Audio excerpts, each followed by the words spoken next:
জাহান্নাম লজ্জাজনক শাস্তির স্থান।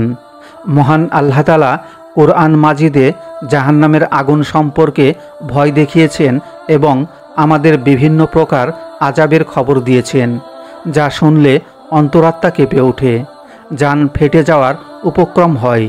তিনি আমাদের উপর করুণাময় বলেই আমাদের বিভিন্ন ধরনের ভয় দেখিয়ে সতর্ক করেছেন, যাতে আমরা ভালোভাবে সাবধান ও ভীত হতে পারি।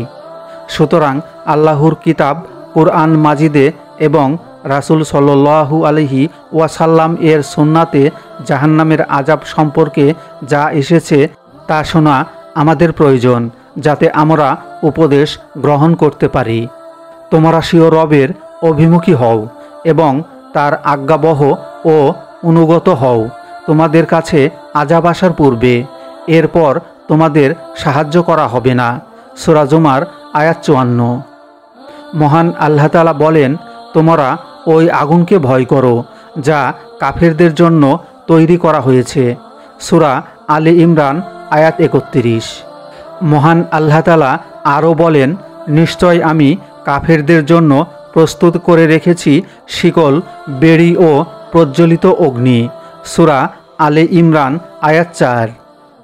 মহান আল্লাহ তাআলা বলেন, নিশ্চয় আমি জালিমদের জন্য আগুন প্রস্তুত করেছি, যার প্রাচীরগুলো তাদেরকে বেষ্টন করে রেখেছে। সূরা কাহাব আয়াত ২৯।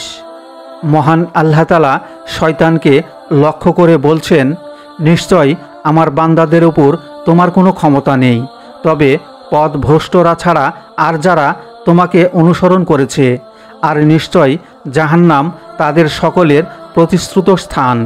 তার ৭টি দরজা রয়েছে, প্রতিটি দরজার জন্য রয়েছে তাদের মধ্যে থেকে নির্দিষ্ট একটি শ্রেণী। সূরা হিজর আয়াত ৪২-৪৪। মহান আল্লাহ তাআলা আরও বলেন, আর কাফিরদেরকে দলে দলে জাহান্নামের দিকে হাঁকিয়ে নিয়ে যাওয়া হবে। অবশেষে তারা যখন জাহান্নামের কাছে এসে পৌঁছবে, তখন তার দরজাগুলো খুলে দেওয়া হবে। সূরা জুমার আয়াত ৩১। যেদিন আযাব তাদেরকে তাদের উপর থেকে ও তাদের পায়ের নিচ থেকে আচ্ছন্ন করে ফেলবে। সূরা আনকাবুত আয়াত ৫৫। ইবনুল জাওজি রহমাতুল্লাহি আলাইহি জাহান্নামের বর্ণনা দিতে গিয়ে বলেন, জাহান্নাম এমন ঘর যার অধিবাসীদের শান্তি থেকে দূরে রাখা হয়েছে, সকল প্রকারের আনন্দ ও শান্তি থেকে বঞ্চিত রাখা হয়েছে।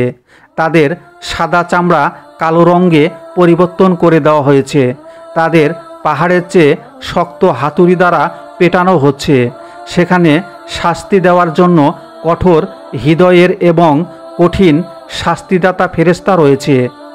হায়, যদি তুমি তাদেরকে দেখতে, সেই ফুটন্ত পানিতে সাঁতার কাটতে, কঠিন ঠান্ডাতে নিক্ষিপ্ত হতে। চিন্তা ও কষ্ট সর্বক্ষণ তাদের সাথী থাকবে। পরে তারা কখনো খুশি হতে পারবে না। তাদের অবস্থান সুনির্দিষ্ট করে দেওয়া হয়েছে, তাই তারা সে স্থান ত্যাগ করতে পারবে না। স্থায়ীভাবে চিরকাল সেখানে তারা থাকবে। তারা তা থেকে মুক্তি পাবে না। তাদের শাস্তি দেওয়ার জন্য ফেরেশতা নিযুক্ত করা হবে, যারা কঠোর হৃদয়ের হবে, যাদের ধমক আযাব থেকে বড় কষ্টদায়ক হবে, যাদের অনুশোচনা তাদের বিপদের চেয়েও অধিক শক্তিশালী। তাদের যৌবনকালকে পাপ দ্বারা ধ্বংস করার কারণে তার কাঁদতে থাকবে। তারা যত কাঁদবে, কঠোর হৃদয় কঠিন ফেরেশতাগণ তাদেরকে তত বেশি কষ্ট দিতে থাকবে। হায় আফসোস তাদের জন্য যে তারা তাদের রবের রোষানলে পড়েছে। হায় আফসোস তাদের বড় বিপদের জন্য। আহা, তাদের কত অপমান যে সকল মানুষের সামনে অপমানিত হচ্ছে।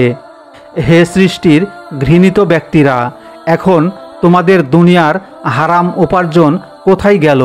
আজ তোমাদের পাপ করার আগ্রহ কোথায় গেল? মনে হবে যেন ছিল তাদের আকাশকুসুম কল্পনা। তারপর তাদের এ শরীরকে জাহান্নামে পোড়ানো হবে। যখনই তাদের শরীর পুড়ে যাবে, আল্লাহ নতুন দেহ পরিবর্তন করে দেবেন। যখন শরীরের চামড়া পুড়ে যাবে, নতুন চামড়া দ্বারা পরিবর্তন হবে।